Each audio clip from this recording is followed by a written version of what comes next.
Halo, perkenalkan nama saya Elis. Seperti biasa kita live ya. Dan saya juga sambil record karena saya akan upload di YouTube. Ini tugas dari dosen juga. Ya. Jangan lupa like, comment, and subscribe. Saya akan mengupas sejarah singkat agama di Indonesia dan dampak dari intoleransi agama. Pertama, saya akan mengupas sejarah singkat agama di Indonesia dulu. Indonesia merupakan negara dengan sejarah yang sangat panjang mengenai keberagaman agama. Secara garis besar, agama-agama di Indonesia berkembang melalui beberapa tahap, seperti agama lokal, Hindu-Buddha, agama Islam, Kristen, dan agama-agama lainnya. Nah, saya akan mengupas dulu agama lokal ya. Sebelum masuknya agama-agama besar, masyarakat di Indonesia memiliki kepercayaan animisme dan dinamisme. Setiap suku memiliki tradisi dan kepercayaan tersendiri terkait dengan alam dan roh leluhur. Pada abad keempat, agama Hindu dan Buddha masuk ke Nusantara melalui jalur perdagangan yang dibawa oleh perdagangan India. Kerajaan-kerajaan besar seperti Sriwijaya, Majapahit, dan Tarumanegara mengadopsi agama ini dan meninggalkan banyak peninggalan seperti Candi Borobudur dan Prambanan. Selanjutnya, agama Islam masuk Indonesia sekitar abad ke-13 melalui perdagangan dari Gujarat, India, dan wilayah Timur Tengah. Islam berkembang pesat dan menjadi agama dominan terutama di pesisir Sumatera, Jawa, dan bagian timur di Indonesia. Dengan berdirinya kerajaan-kerajaan Islam seperti Demak, Aceh, dan Ternate. Selanjutnya, agama Kristen masuk melalui kolonialisasi Portugis dan Belanda pada abad ke-16. Agama Katolik masuk bersama Portugis di Maluku, sedangkan Protestan diperkenalkan Belanda di berbagai wilayah. Nah, sekarang ada agama-agama lain. Selain agama yang besar yang disebutkan tadi, Indonesia juga mengenal agama Konghucu yang dibawa oleh pedagang Tiongkok. Setelah merdeka, Indonesia mengakui 6 agama resmi yaitu Islam, Kristen Protestan, Katolik, Hindu-Buddha, dan Konghucu. Selanjutnya, saya akan memaparkan intoleransi agama di Indonesia. Meskipun Indonesia dikenal sebagai negara dengan semboyan Bhinneka Tunggal Ika atau berbeda-beda tetap satu, isu intoleransi agama kerap muncul dan membawa dampak negatif yang signifikan. Di sini saya akan memaparkan beberapa akibat dari intoleransi agama di Indonesia, yaitu ada diskriminasi.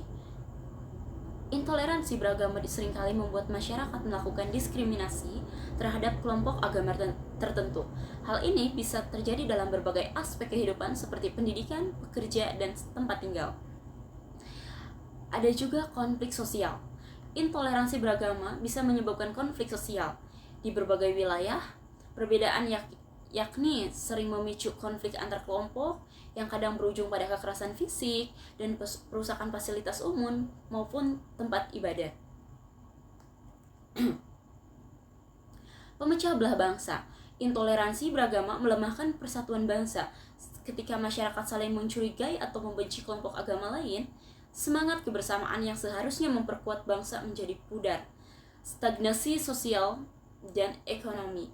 Konflik yang dipicu intoleransi agama bisa mengganggu stabilitas sosial dan ekonomi suatu wilayah. Misalnya beberapa daerah yang mengalami konflik antar agama mengalami kemunduran ekonomi serta investor enggan masuk atau masyarakat sulit mengembangkan usaha mereka. Nah, di sini ada juga yaitu pelanggaran hak asasi manusia. Intoleransi sering melanggar hak asasi manusia, terutama kebebasan beragama.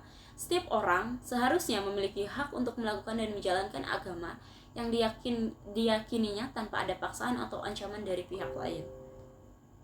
Selanjutnya adalah poin ketiga ya. Saya akan memaparkan upaya mengatasi intoleransi agama. Ada beberapa langkah yang bisa dilakukan untuk menanggulangi intoleransi agama di Indonesia. Di antaranya, pendidikan toleransi. Membangun sikap toleransi melalui pendidikan sejak dini dengan kurikulum yang mengajarkan pentingnya saling menghormati dan memahami perbedaan. Selanjutnya, dialog antar agama. Maaf, saya typo. Dialog antar agama memperkuat dialog yang kerjasama antar pemimpin agama untuk membangun keharmonisan dan meredakan konflik. Ada juga yaitu penegakan hukum. Menguatkan penegakan hukum terhadap kasus-kasus intoleransi dan diskriminasi agar pelaku mendapatkan efek jerah dan penguatan identitas nasional. Mendorong masyarakat agar menjunjung nilai-nilai Pancasila dan Bhinneka Tunggal Ika sebagai landasan untuk hidup bersama di tengah keberagaman. Nah, pentingnya bagi masyarakat Indonesia untuk menjaga harmoni dan sikap toleransi beragama demi menciptakan masyarakat yang damai dan sejahtera di tengah keragaman agama yang ada. Mungkin itu saja yang dapat saya sampaikan, teman-teman. Mohon maaf apabila ada kesalahan. Di sini saya juga masih belajar, tapi saya ingin berbagi ilmu dengan teman-teman semua. Teman-teman boleh komen di live ini, atau nanti bisa komen juga di YouTube saya. Saya akan menyertakan video ini di YouTube karena ini sebagai tugas dari dosen. Baik teman-teman, itu saja mungkin yang dapat saya sampaikan. Jangan lupa like and comment ya. Akan saya share linknya di VT selanjutnya. Terima kasih, dah.